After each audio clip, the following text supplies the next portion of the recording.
السلام علیکم پیارے بچوں، کیا حال ہے آپ کا؟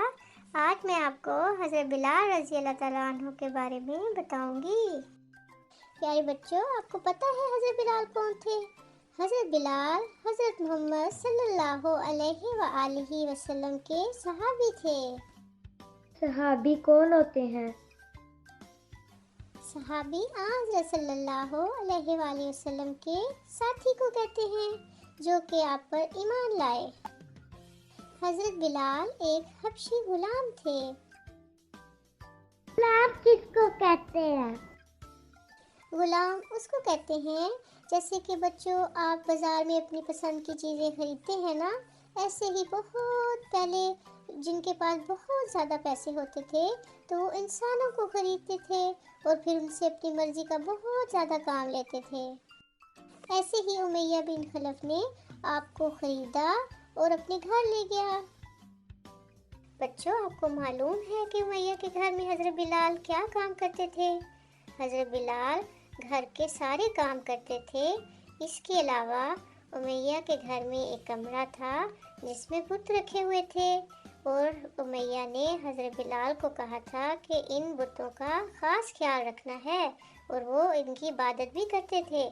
ہے نا عجیب بات کہ اللہ تعالیٰ تو ہم انسانوں کا خیال رکھتے ہیں، لیکن یہ کیسے اللہ تعالیٰ تھے کہ جن کا خیال رکھنا پڑتا تھا؟ اب بچوں آپ پوچھو گے کہ یہ بت کیا ہوتے ہیں؟ بت پتھر ہوتے ہیں جن کو کہ انسان ٹھیک کر کے کوئی شکل دے دیتا ہے۔ تو بہت پہلے جو لوگ تھے، جو مکہ میں لوگ رہتے تھے، وہ پتھر کو ٹھیک کر کے کوئی ایک شکل بنا دیتے تھے اور وہ سمجھتے تھے کہ یہ اللہ تعالیٰ ہے۔ اس طرح کے بہت سارے بت انہوں نے بنا کر خانہ کعبہ میں رکھے ہوئے تھے اور اپنے گھروں میں بھی رکھتے تھے۔ لیکن جب حضرت صلی اللہ علیہ وآلہ وسلم نے فرمایا کہ یہ پتھر کے بت اللہ تعالیٰ نہیں ہیں، اللہ تعالیٰ تو نظر نہیں آتا لیکن وہ بہت ہی طاقتور ہے اور ہمیں اسی سے ہی دعائیں مانگنی چاہیے اور وہی ہماری دعاؤں کو قبول کرتا ہے۔ تو مکہ کے لوگ جو بتوں کو اللہ تعالیٰ سمجھتے تھے وہ اس بات پر حیران ہوتے تھے کہ حضرت محمد صلی اللہ علیہ وآلہ وسلم کا اللہ تعالیٰ کیسا ہے جو کہ نظر ہی نہیں آتا۔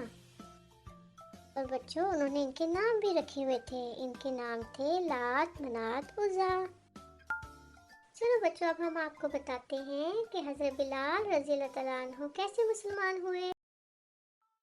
حضرت بلال رضی اللہ تعالیٰ عنہ کو جب معلوم ہوا کہ حضرت محمد صلی اللہ علیہ وآلہ وسلم اللہ کے رسول ہے اور حضرت محمد صلی اللہ علیہ وآلہ وسلم نے فرمایا ہے کہ اللہ تعالیٰ ایک ہے اور ہمیں اسی کی عبادت کرنی چاہیے، پھر حضرت بلال نے اپنے دل سے بتوں کو برا سمجھنا شروع کر دیا اور انہیں معلوم ہو گیا کہ اللہ تعالیٰ ایک ہی ہے اور ہمیں اللہ تعالیٰ کی عبادت کرنی چاہیے۔ جب امیہ کو پتہ چلا کہ اب حضرت بلال بتوں کو اللہ تعالیٰ نہیں سمجھتے اور ایک اللہ کی عبادت کرتے ہیں تو اس نے آپ کو بہت زیادہ تکلیف دینا شروع کر دی۔ بچوں یہ تو آپ کو پتہ ہے نا کہ سعودی عرب میں کتنی گرمی ہوتی ہے اور وہاں پر ریت بھی ہوتی ہے اور گرمیوں میں تو وہ اور زیادہ دوپہر کو گرم ہو جاتی ہے۔ تو جو امیہ تھا وہ حضرت بلال کے کپڑے اتار کر آپ کو ریت پر لٹا دیتا جو اتنی گرم ہوتی تھی اور آپ کا جسم اس سے جل جاتا اور آپ کو اتنی زیادہ تکلیف ہوتی اور امیہ آپ کو کہتا کہ تم مانو کہ لات اور عزا ہی ہمارے خدا ہیں۔ تو پیارے بچوں آپ کو پتہ ہے کہ اتنی تکلیف میں بھی حضرت بلال رضی اللہ تعالیٰ عنہ کیا کہتے تھے؟ آپ اتنی تکلیف میں بھی احد احد کہتے تھے، اس کا مطلب ہے کہ اللہ تعالیٰ ایک ہی ہے۔ یہ سن کر امیہ کو بہت غصہ آتا۔ ایک دن اس نے کیا کیا، آپ کے اوپر پتھر بھی رکھ دیے۔ آپ کو پتہ ہے نا کہ ہم تھوڑا سا زمین پر گرتے ہیں تو ہمیں چوٹ لگتی ہے اور کتنی تکلیف ہوتی ہے، تو ایک اتنا بڑا پتھر اگر ہمارے اوپر آ جائے تو ہمیں کتنی زیادہ تکلیف ہوگی۔ تو بچے سوچو کہ حضرت بلال کو بہت زیادہ تکلیف ہوئی اور آپ کے جسم سے خون بھی نکلنا شروع ہو گیا، لیکن آپ نہیں مانے کہ لات اور عزیٰ خدا ہیں اور ہمیں ان کی عبادت کرنی چاہیے۔ آپ کی زبان سے پھر بھی بار بار احد احد ہی نکلتا تھا۔ اسی دوران حضرت ابوبکر صدیق رضی اللہ تعالیٰ عنہ گزرے۔ جب انہوں نے حضرت بلال کو اتنی مشکل اور تکلیف میں دیکھا تو آپ حضرت صلی اللہ علیہ وآلہ وسلم کے پاس گئے اور حضرت بلال رضی اللہ تعالیٰ عنہ کی تکلیف بیان کی۔ حضرت محمد صلی اللہ علیہ وآلہ وسلم نے حضرت ابوبکر صدیق رضی اللہ تعالیٰ عنہ سے فرمایا کہ جاؤ اور حضرت بلال کو خرید لو۔ بچوں، آپ سوچ رہے ہوں گے کہ انسان کو خریدنا تو کتنی بڑی بات ہے۔ جی بالکل، آج صلی اللہ علیہ وآلہ وسلم نے بھی یہی فرمایا ہے کہ انسان کو نہیں خریدے اور بالکل بھی غلام نہیں بنائے۔ لیکن ابھی مکہ کے لوگ یہ بات نہیں سمجھ رہے تھے، اس لیے حضرت ابوبکر صدیق نے حضرت بلال کو خرید کر آزاد کر دیا۔ پھر حضرت ابوبکر صدیق رضی اللہ تعالیٰ عنہ امیہ کے پاس گئے اور بہت زیادہ سونا اور پیسے دے کر حضرت بلال رضی اللہ تعالیٰ عنہ کو خرید لیا۔ اس پر امیہ بہت خوش ہوا کہ اتنے زیادہ پیسے دے دیے، میں تو تھوڑے پیسوں پہ بھی حضرت بلال کو بیچ دیتا کیونکہ یہ اب تو کسی کام کا نہیں۔ وہ بہت خوش ہوا اور ہنسا کہ حضرت ابوبکر صدیق نے اپنا نقصان کر لیا ہے۔ لیکن آپ کو پتہ ہے بچوں، حضرت ابوبکر صدیق رضی اللہ تعالیٰ عنہ نے کیا کہا؟ انہوں نے کہا اگر تم میرا سارا سامان بھی لے لیتے تو تمہیں معلوم نہیں کہ میں نے کیا خریدا ہے۔ پھر حضرت ابوبکر صدیق رضی اللہ تعالیٰ عنہ امیہ کے پاس گئے اور بہت زیادہ سونا اور پیسے دے کر حضرت بلال رضی اللہ تعالیٰ عنہ کو خرید لیا۔ اس پر امیہ بہت خوش ہوا کہ اتنے زیادہ پیسے دے دیے، میں تو تھوڑے پیسوں پہ بھی حضرت بلال کو بیچ دیتا کیونکہ یہ اب تو کسی کام کا نہیں۔